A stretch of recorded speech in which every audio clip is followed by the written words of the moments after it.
abandoned in a face. 3-5 getsome. Brave hearts never run. The last mile in Sangin. The sun was setting over the dusty hills of Sangin, turning the sky a fiery red. Bravo team from 3-5 Marines was slowly advancing along a narrow path between two high mud walls. The silence was oppressive, broken only by the muffled sound of boots sinking into the dust and brief radio communications. Corporal Jackson, the patrol leader, raised a gloved hand to halt the column.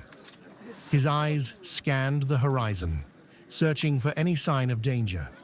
They were on their third consecutive day of patrolling in the rural areas south of Sangin, one of the most treacherous areas of Afghanistan.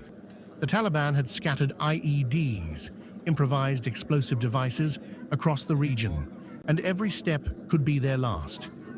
The team was tired, and the tension was palpable.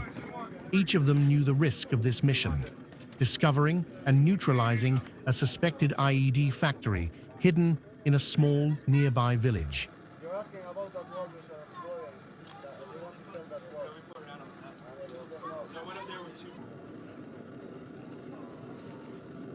Ahead of us, 200 meters away, I see a shadow moving, Rifleman Rodriguez whispered, aiming his M16 carefully at a small group of abandoned huts.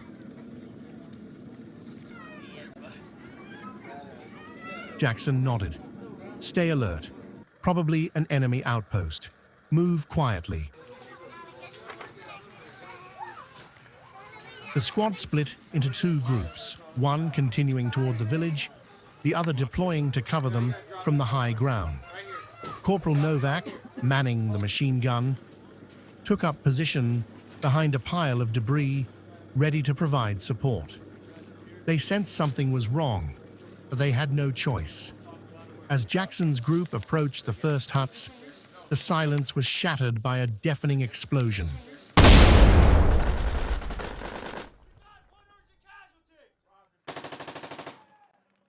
An IED had exploded beneath the feet of the soldier in front. Morales' cry of pain mingled with the din as the Marines instinctively dropped to the ground. "Contact! Everybody down!" Jackson shouted as smoke and dust filled the scene.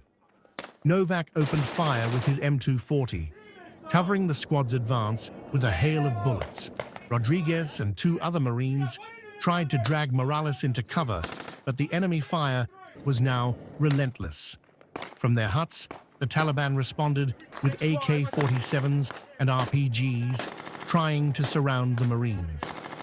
Jackson knew they had to react quickly, or they would be overwhelmed. He ordered a pincer maneuver.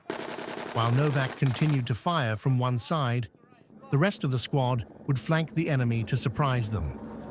There was no time to waste. With his heart in his throat and adrenaline coursing through his veins, he charged forward. The operation was lightning fast.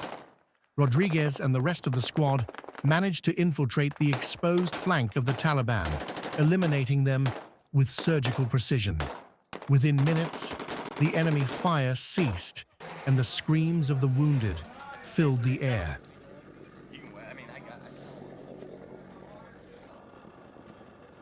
Jackson ran toward the now silent Morales as the team medic desperately tried to stabilize him. Corporal Jackson knelt beside him. "Hold on, Morales, hold on," he shouted, but the young Marine was already unconscious. Medical evacuation was called immediately, but everyone knew that time was against them. When the helicopter finally arrived, the team retreated under the dull roar of its rotors. Morales was loaded aboard, but Jackson knew that the battle was long.